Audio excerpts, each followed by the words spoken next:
ಕೋಡುಬಳೆ ಅಂದ್ರೆ ಅಡುಕಲೆ. ಇನ್ನು ಸಚಿವ ಸಂಪುಟ ವಿಸ್ತರಣೆಗೆ ಸಿಎಂ ಡಿಕೆ ಶಿವಕುಮಾರ್ ಕಸರತ್ತು ಮುಂದುವರೆಸಿದ್ದಾರೆ. ಹೈಕಮಾಂಡ್ ಭೇಟಿಗೆ ದೆಹಲಿಗೆ ಹಾರಿದ್ದಾರೆ ಡಿಕೆ. ಅದಕ್ಕೂ ಮೊದಲು ಸಿದ್ದರಾಮಯ್ಯ ಜೊತೆ ಚರ್ಚೆ. ಸಚಿವ ಸ್ಥಾನದ ಆಕಾಂಕ್ಷಿಗಳಿಂದ ಮತ್ತೊಂದು ಕಡೆ ದೆಹಲಿ ಪರೇಡ್ ಜೋರಾಗಿದೆ. ಇದೆಲ್ಲ ಸುದ್ದಿ ನೋಡ್ತಾ ಹೋಗೋಣ. ಸಂಪುಟ ಕಗ್ಗಂಟು ನ್ಯೂಸ್ ಟಾಪ್ 9 ನಲ್ಲಿ. ಸಿಎಂ ಡಿಕೆ ಶಿವಕುಮಾರ್ ಸರ್ಕಾರ ರಚನೆಯಾಗಿ 40 ದಿನ ಕಳೆದ ಬಳಿಕ ಎರಡನೇ ಬಾರಿಗೆ ಸಚಿವ ಸಂಪುಟ ವಿಸ್ತರಣೆಗೆ ಕಾಂಗ್ರೆಸ್ ಹೈಕಮಾಂಡ್ ಮನಸ್ಸು ಮಾಡಿದೆ. ಆಷಾಢದಲ್ಲಿ ಕ್ಯಾಬಿನೆಟ್ ವಿಸ್ತರಣೆಯಾಗುವ ಸಾಧ್ಯತೆ ಇದೆ. ಈಗಾಗಲೇ ದೆಹಲಿ ನಾಯಕರಿಂದ ರಾಜ್ಯ ನಾಯಕರಿಗೆ ಬುಲಾವ್ ಬಂದಿದೆ. ಸಿಎಂ ಡಿಕೆಶಿ, ಕೆಪಿಸಿಸಿ ಅಧ್ಯಕ್ಷ ಬಿಕೆ ಹರಿಪ್ರಸಾದ್ ದೆಹಲಿ ಫ್ಲೈಟ್ ಹತ್ತಿದ್ದಾರೆ. ದೆಹಲಿ ಪ್ರಯಾಣಕ್ಕೂ ಮುನ್ನ ಪ್ರತಿಕ್ರಿಯಿಸಿದ ಹರಿಪ್ರಸಾದ್, ಎಲ್ಲಾ ಶಾಸಕರಿಗೂ ಮಂತ್ರಿ ಸ್ಥಾನ ಕೇಳುವ ಹಕ್ಕಿದೆ, ನಾನು ಸಚಿವ ಸ್ಥಾನ ಕೇಳಲ್ಲ ಅಂದ್ರು. ಎಲ್ಲ ಶಾಸಕರಿಗೂ ಅವ್ರಿಗೆ ಹಕ್ಕಿದೆ ಕೇಳಲಿಕ್ಕೆ, ಹೇಳಲಿಕ್ಕೆ ಹೇಳಿದ್ದಾರೆ. ಅದರ ತೀರ್ಮಾನವನ್ನು ಹೈಕಮಾಂಡ್ ತೆಗೆದುಕೊಳ್ಳುತ್ತೆ. ಹೈಕಮಾಂಡ್ ಎಲ್ಲ ವಿಚಾರವನ್ನು ಭಾಳ ಕೂಲಂಕುಷವಾಗಿ ನೋಡಿ ತಮ್ಮ ತೀರ್ಮಾನವನ್ನು ಹೇಳ್ತಾರೆ. ಆದಷ್ಟು ಬೇಗ ಆಗುತ್ತೆ. ತಮಗೂ ಒಂದು ಸಚಿವ ಸಂಪುಟದಲ್ಲಿ ಆ ಥರ ನಾನು ಯಾವತ್ತೂ ಕೇಳಿಲ್ಲ, ಕೇಳೋನು ಅಲ್ಲ. ಸಾಂಪ್ರದಾಯಿಕ ರೆಸಿಪಿ, ಮತ್ತಷ್ಟು ಬೇಕೆನಿಸುವ ರುಚಿ. ಕೋಡುಬಳೆ ಅಂದ್ರೆ ಅಡುಕಲೆ. ಕಾಂಗ್ರೆಸ್ ನಾಯಕ ರಾಹುಲ್ ಗಾಂಧಿ ಇವತ್ತು ಡಾರ್ಜಿಲಿಂಗ್ ಪ್ರವಾಸ ಕೈಗೊಳ್ಳಲಿದ್ದಾರೆ. ರಾಹುಲ್ ಅನುಪಸ್ಥಿತಿಯಲ್ಲಿ ಎಐಸಿಸಿ ಅಧ್ಯಕ್ಷ ಮಲ್ಲಿಕಾರ್ಜುನ ಖರ್ಗೆ, ವೇಣುಗೋಪಾಲ್ ಮತ್ತು ರಣದೀಪ ಸುರ್ಜೇವಾಲಾ ಸಮ್ಮುಖದಲ್ಲಿ ಮೊದಲ ಹಂತದ ಚರ್ಚೆ ನಡೆಯಲಿದೆ. ಹೀಗಾಗಿ ಯಾರಿಗೆ ಮಂತ್ರಿ ಪಟ್ಟ ಒಲಿಯಲಿದೆ ಅನ್ನೋದು ತೀವ್ರ ಕುತೂಹಲ ಮೂಡಿಸಿದೆ.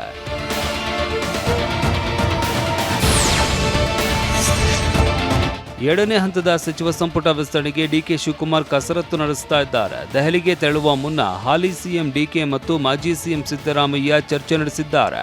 ಉಭಯ ನಾಯಕರು 40 ನಿಮಿಷಕ್ಕೂ ಹೆಚ್ಚು ಕಾಲ 1-to-1 ಮಾತುಕತೆ ನಡೆಸಿದ್ದಾರೆ. ಬಾಕಿ ಇರುವ 20 ಸಚಿವ ಸ್ಥಾನಗಳಿಗೆ ಆಕಾಂಕ್ಷಿಗಳು ಲಾಬಿ ನಡೆಸ್ತಾ ಇದ್ದಾರೆ. ಮಾಜಿ ಸಿಎಂ ಸಿದ್ದರಾಮಯ್ಯ ಜೊತೆ ಚರ್ಚೆ ಬಳಿಕ ನವದೆಹಲಿಗೆ ಸಿಎಂ ಡಿಕೆ ಪ್ರಯಾಣಿಸಿದ್ದಾರೆ.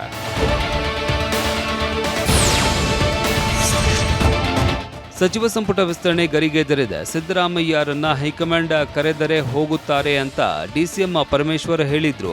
ನಮ್ಮನ್ನ ಕರೆದರೆ ನಾವು ಹೋಗ್ತೀವಿ, ಹೈಕಮಾಂಡ್ನವರು ಕರೆಯದೆ ಹೇಗೆ ಹೋಗೋದಕ್ಕೆ ಸಾಧ್ಯ ಅಂತ ಬೆಂಗಳೂರಿನಲ್ಲಿ ಡಿಸಿಎಂ ಡಾಕ್ಟರ್ ಜಿ ಪರಮೇಶ್ವರ್ ಹೇಳಿದ್ರು. ಈಗ ಅವ್ರಿಗೆ ಕರೆದಿದ್ರೆ ಅವರು ಹೋಗ್ತಾರೆ. ಈಗ ನನ್ನನ್ನು ಕರೆದ್ರೆ ನಾನು ಹೋಗ್ತೀನಿ, ಕರೀದೆ ಹೆಂಗೆ ಹೋಗ್ತಾರೆ? ಮುಖ್ಯಮಂತ್ರಿ ಡಿಕೆ ಶಿವಕುಮಾರ್, ಕೆಪಿಸಿಸಿ ಅಧ್ಯಕ್ಷ ಹರಿಪ್ರಸಾದ್, ಸಿದ್ದರಾಮಯ್ಯ ದೆಹಲಿಗೆ ಹೋದರೆ ಸಂಪುಟ ವಿಸ್ತರಣೆ ಆಗಲಿದೆ ಅಂತ ಬೆಂಗಳೂರಿನಲ್ಲಿ ಶಾಸಕ ಎಚ್.ಸಿ. ಬಾಲಕೃಷ್ಣ ಹೇಳಿದ್ರು. ನಾವೇನು ಕಾದು ಸುಸ್ತಾಗಿಲ್ಲ, ನಮ್ಮ ಕೆಲಸ ನಾವು ಮಾಡ್ತಾ ಇದ್ದೇವೆ. ಮದುವೆ ಮಾಡ್ತೀವಿ ಬಾ ಅಂದಾಗ ಹೋಗಲಿದ್ದೇವೆ. ಮದುವೆ ಆಗೋದಕ್ಕೆ ರೆಡಿ ಇದ್ದೇವೆ. ಮಾಡೋರು ಇರಬೇಕಲ್ವಾ? ತಾಳಿ ಕಟ್ಟುವ ಅವಕಾಶ ಸಿಗುತ್ತಾ ಇಲ್ವಾ ಅನ್ನೋದೇ ಪ್ರಶ್ನೆ ಅಂತ ಹೇಳಿದ್ರು. ಮದುವೆ ಮಾಡ್ತೀವಿ ಬಾರ ಅಂದಾಗ ಹೋಯ್ತೀವಿ ಅಷ್ಟೇ ತಾಳಿ ಕಟ್ಟಕ್ಕೆ. ಇದ್ದದ್ದು ನಮ್ಮ ಕೆಲಸ ನಾವು ಹೊಲ ಉತ್ಕೊಂಡು ಹೊಲ ಉತ್ಕೊಂಡು ಜನಗಳ ಮಧ್ಯೆ ಓಡಾಡ್ಕೊಂಡು ಇದ್ದೀವಿ. ನಾವು ರೆಡಿಯಾಗಿದ್ದೀವಿ, ಮಾಡೋರು ಇರ್ಬೇಕಲ್ಲ. ಸಚಿವ ಸ್ಥಾನಕ್ಕಾಗಿ ಹಣ ನೀಡಲಾಗ್ತಾ ಇದೆ ಎಂಬ ವಿಪಕ್ಷ ನಾಯಕ ಅಶೋಕ್ ಆರೋಪಕ್ಕೆ ಶಾಸಕ ಎಚ್.ಸಿ. ಬಾಲಕೃಷ್ಣ ತಿರುಗೇಟು ನೀಡಿದ್ದಾರೆ. ಬಿಜೆಪಿಯಲ್ಲಿ ಆರ್ ಅಶೋಕ್ಗೆ ಈ ಅನುಭವ ಆಗಿರಬೇಕು. ಅಶೋಕ್ ಮಧ್ಯಸ್ಥಿಕೆ ವಹಿಸಿದ್ರೆ ನಾವು ಪೇಮೆಂಟ್ ಕೊಡುತ್ತೇವೆ, ಏನಾದರೂ ಮೂಲಗಳು ಗೊತ್ತಿದ್ರೆ ನಾವು ಪೇಮೆಂಟ್ ಮಾಡ್ತೀವಿ ಅಂತ ಶಾಸಕ ಬಾಲಕೃಷ್ಣ ಟಾಂಗ್ ಕೊಟ್ಟಿದ್ದಾರೆ. ಕಾಂಗ್ರೆಸ್ನೆಲ್ಲ ಆರೋಪ ಬಂದ ಮೇಲೆ ಅವ್ರ ಮೇಲೂ ಆರೋಪ ಇರಬೇಕಲ್ಲ. ಅದು ರಾಷ್ಟ್ರೀಯ ಪಕ್ಷಗಳ ಮೇಲೆ ಎಲ್ಲಾನು ಕೂಡ ಆರೋಪ ಬರಬೇಕಲ್ಲ. ಅದು ಅಶೋಕ್ ಅಣ್ಣ ಅವರು ಅವರ ಅಭಿಪ್ರಾಯ ತಿಳಿಸಿದ್ದಾರೆ, ಸ್ವಾಗತ ಬಯಸ್ತೀವಿ. ಅಶೋಕ್ ಅಣ್ಣ ಅವ್ರು ಏನಾರು ಮಧ್ಯಸ್ಥಿಕೆ ವಹಿಸೋದಾದ್ರೆ ನಾವು ಕೊಡ್ತೀವಿ, ನಮ್ಗೆ ಒಂದು ಒಳ್ಳೆ ಮಂತ್ರಿ ಕೊಡಿಸಿ ಖಾತೆ ಕೊಡ್ತೀವಿ. ಅವ್ರೇನಾರ ಮಧ್ಯಸ್ಥಿಕೆ ವಹಿಸ್ಕೊಂಡು ಅವ್ರಿಗೇನಾರ ಮೂಲಗಳು ಗೊತ್ತಿದ್ರೆ ನಾವು ಸ್ವಲ್ಪ ಪೇಮೆಂಟ್ ಮಾಡ್ತೀವಿ, ಏನಾರ ಮಾಡಿ ಸಹಾಯ ಮಾಡಿ. ರಾಜ್ಯ ಸಚಿವ ಸಂಪುಟ ವಿಸ್ತರಣೆ ಚರ್ಚೆ ಬಗ್ಗೆ ಬೇಳೂರು ಗೋಪಾಲಕೃಷ್ಣ ಪ್ರತಿಕ್ರಿಯಿಸಿದ್ದಾರೆ. ಆಷಾಢ ಪ್ರಶ್ನೆಗಳು ಏನೂ ಕಾಣ್ತಾ ಇಲ್ಲ. ಜುಲೈ 18-19 ಒಳಗೆ ಸಂಪುಟ ವಿಸ್ತರಣೆ ಮುಗಿಸ್ತಾರೆ ಅನ್ಸುತ್ತೆ. ಪಕ್ಷದ ರಾಷ್ಟ್ರೀಯ ನಾಯಕರು ಏನು ಹೇಳ್ತಾರೋ ಗೊತ್ತಿಲ್ಲ. ನಾವು ಕೂಡ ಆಕಾಂಕ್ಷಿ ನಿರೀಕ್ಷೆ ಸಹಜವಾಗಿ ಇರುತ್ತೆ. ಬಹಳಷ್ಟು ಆಕಾಂಕ್ಷಿಗಳು ದೆಹಲಿಗೆ ಹೋಗಿದ್ದಾರೆ, ಯಾರನ್ನು ಬೇಡ ಅಂತ ಹೇಳಲು ಆಗುವುದಿಲ್ಲ ಅಂತ ಹೇಳಿದ್ರು. ಆಷಾಢ ಇದು ಏನು ಪ್ರಶ್ನೆ ಅಂತ ಕಾಣ್ತಾ ಇಲ್ಲ. ಬಹುಶಃ ನನ್ನ ಲೆಕ್ಕ ಈ 18-19 ಮುಗಿಸಿಬಿಡ್ತಾರೆ ಅಂತ ನನಗೆ ಅನಿಸ್ತದೆ. ಬಹುಶಃ ಡೆಲ್ಲಿಯಲ್ಲಿ MLAಗಳು ತುಂಬ ಜನ ಇವತ್ತು ಆಕಾಂಕ್ಷಿಗಳು ತಮ್ಮ ಹಕ್ಕುಗಳನ್ನು ಕೇಳಕ್ಕೆ ಹೋಗಿದ್ದಾರೆ. ಬೇಡ ಅನ್ನಕ್ಕೆ ಬರಲ್ಲ ಬಿಡಿ.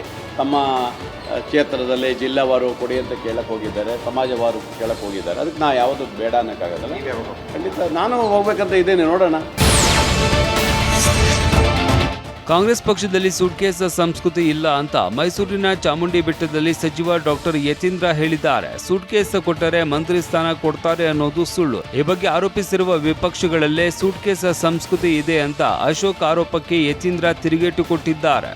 ಅವ್ರು ಹೇಳ್ತಾರೆ ಅವ್ರ ಪಕ್ಷದಲ್ಲಿ ಮಾತ್ರ ಆಗುತ್ತೆ, ಅವ್ರ ಪಕ್ಷದವರೇ ಹೇಳಿದ್ದಾರೆ ಅಲ್ಲಿ ಮುಖ್ಯಮಂತ್ರಿ ಸ್ಥಾನ ತಗೊಳ್ಬೇಕು ಅಂದರೆ 1000 ಕೋಟಿ ಕೊಡಬೇಕು ಅಂತ ಹೇಳಿ. ಆದರೆ ನಮ್ಮ ಪಕ್ಷದಲ್ಲಿ ಆ ಥರ ಆಗೋದಿಲ್ಲ. ನಮ್ಮ ಪಕ್ಷದಲ್ಲಿ ಏನಿದ್ರು ಕೂಡ ದಕ್ಷತೆ ಆಧಾರದ ಮೇಲೆ, ಪಕ್ಷ ನಿಷ್ಠದ ಆಧಾರದ ಮೇಲೆ ಕೊಡುವಂಥದ್ದು.